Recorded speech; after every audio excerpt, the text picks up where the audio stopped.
warahmatullahi wabarakatuh. Sebelumnya perkenalkan, nama saya Novita Fitriani, NIM akhir 63.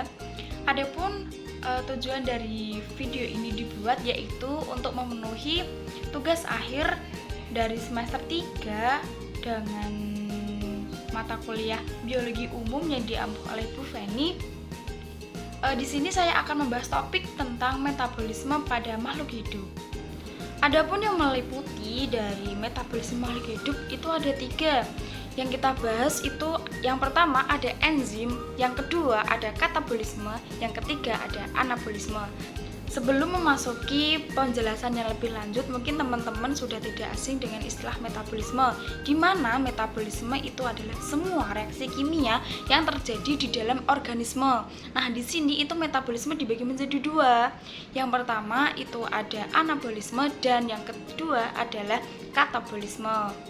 Adapun topik pertama yang kita akan bahas itu adalah enzim, di mana enzim itu dibagi menjadi 2. Yang pertama ada apoenzim, yang kedua ada koenzim, di mana apoenzim itu adalah bagian dari protein dari enzim itu sendiri yang bersifat tidak panas dan berfungsi untuk menentukan kekhususan dari enzim tersebut. Adapun koenzim itu adalah merupakan gugus prostetik. Adapun peta konsep dari enzim, teman-teman dapat dilihat di mana itu enzim dibagi menjadi 2. Yang tadi itu ada kompleks dan sederhana, terus itu ke bawah ada apoenzim dan kofaktor, terus dilanjut dengan gugus prostetik, terus ada koenzim tersebut. Adapun sifat enzim yang pertama itu enzim aktif dalam jumlah yang sangat sedikit. Yang kedua ada enzim tidak berpengaruh oleh reaksi yang dikatalisnya pada kondisi stabil.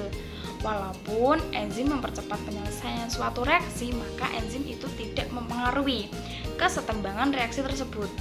Adapun kerja katalis enzim itu sangat spesifik. Mekanisme kerja enzim, di mana kerja enzim itu didasarkan pada reaksi kimia, di mana enzim berikatan dengan substrat dan akhirnya membentuk kompleks enzim substrat. Reaksi ini berlangsung pada sisi aktif enzim atau sisi kataliknya. Jadi pada reaksi kimia ini enzim itu berfungsi sebagai katalis, yaitu agen kimiawi yang mempercepat reaksi tanpa ikut berkonsumsi reaksinya.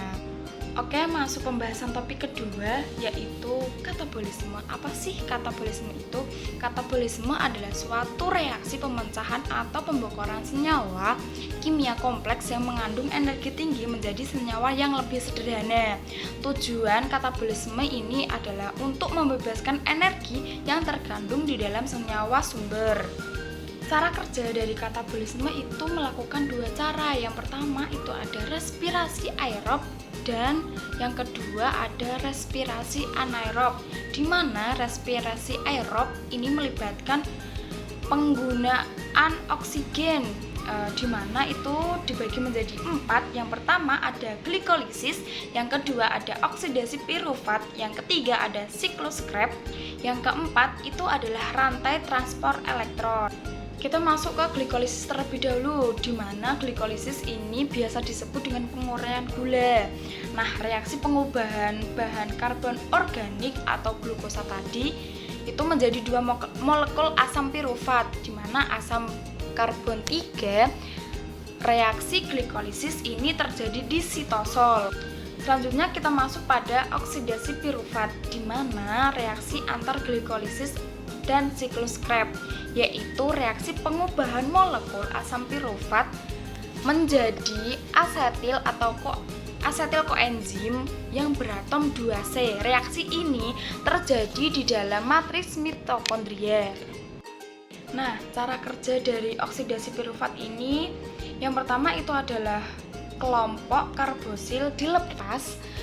Dari pirufat terjadi pelepasan karbon dioksida. Yang kedua itu ada DNA plus, itu direduksi menjadi NADH. Yang ketiga itu kelompok asetil ditransfer ke koenzim A sehingga menjadi asetil koenzim A gitu.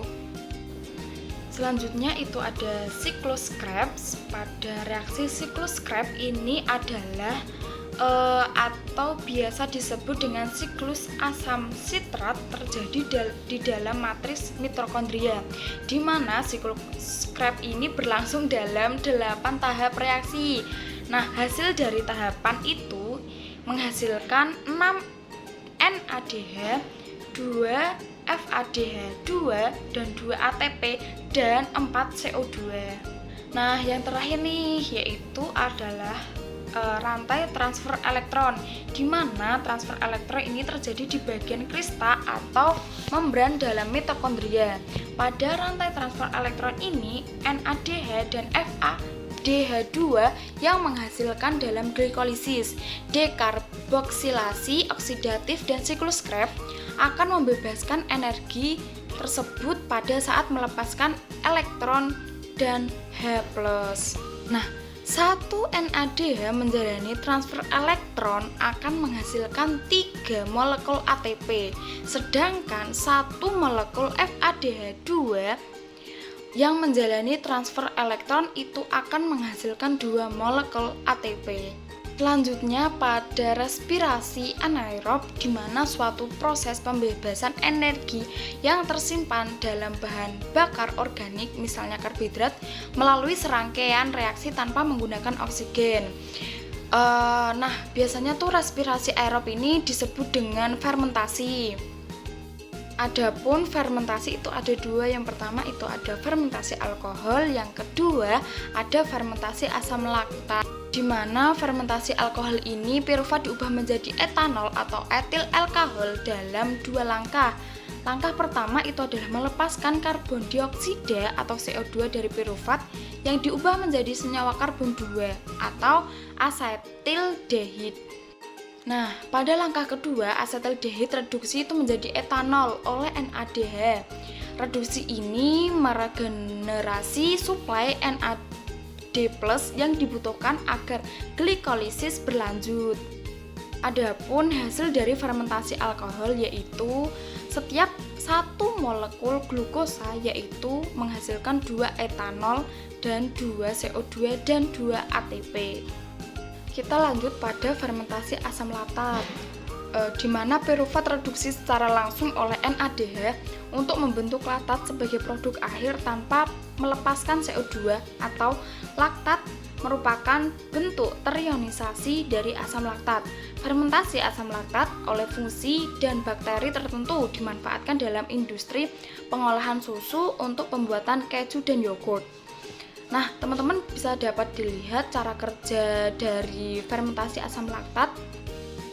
Adapun hasil dari fermentasi asam laktat, yang pertama itu adalah glikolisis mengubah glukosa menjadi asam piruvat. Yang kedua ada asam piruvat langsung direduksi oleh NADH sehingga membentuk asam laktat dan melepaskan NAD+. Nah, yang ketiga itu NAD+ masuk kembali ke glikolisis. Masuk topik pembahasan yang ketiga, yaitu ada anabolisme, di mana anabolisme itu adalah proses sintesis atau perakitan molekul kompleks dari molekul yang lebih sederhana. Proses ini memerlukan energi endogen. Nah, yang pertama itu ada fotosintesis, di mana proses penggunaan energi matahari untuk metabolisme molekul sederhana, khususnya karbon dioksida dan air, menjadi karbohidrat dan senyawa oksigen. Nah, di sini itu ada kloroplas, di mana itu tempat fotosintesis pada tumbuhan. Kloroplas itu adalah organel yang hanya ditemukan pada sel tumbuhan, mempunyai peranan yang sangat penting bagi tanaman. Adapun spektrum cahaya, di mana itu ada 2. Yang pertama itu ada reaksi terang dan reaksi gelap. Kita masuk ke reaksi terang, di mana ini reaksi terang memerlukan matahari untuk melakukan fotosintesis. Nah, reaksi gelap ini adalah reaksi yang tidak memerlukan energi sinar matahari, di mana energi kimia ini akan menggunakan untuk mereduksi karbon dioksida atau CO2 dari udara menjadi gula. Reaksi dekarbonisasi ini disebut dengan reaksi gelap karena reaksi ini tidak ada hubungannya sama sekali dengan energi matahari. Adapun kesimpulan dari materi yang sudah saya sampaikan, yaitu metabolisme adalah reaksi-reaksi kimia untuk mengubah zat-zat yang menghasilkan energi maupun memerlukan energi dan terjadi di dalam sel-sel tubuh. Nah, enzim itu merupakan senyawa protein yang diproduksi oleh sel-sel di dalam tubuh dan berfungsi sebagai katalis yang mampu meningkatkan kecepatan reaksi-reaksi kimia di dalam tubuh. Metabolisme itu dibagi menjadi dua macam. Yang pertama ada katabolisme dan yang kedua ada anabolisme. Jika ada salah kata atau salah penyampaian, saya mohon maaf sebesar-besarnya. Saya Novita Fitriani pamit undur diri. Terima kasih. Wassalamualaikum warahmatullahi wabarakatuh.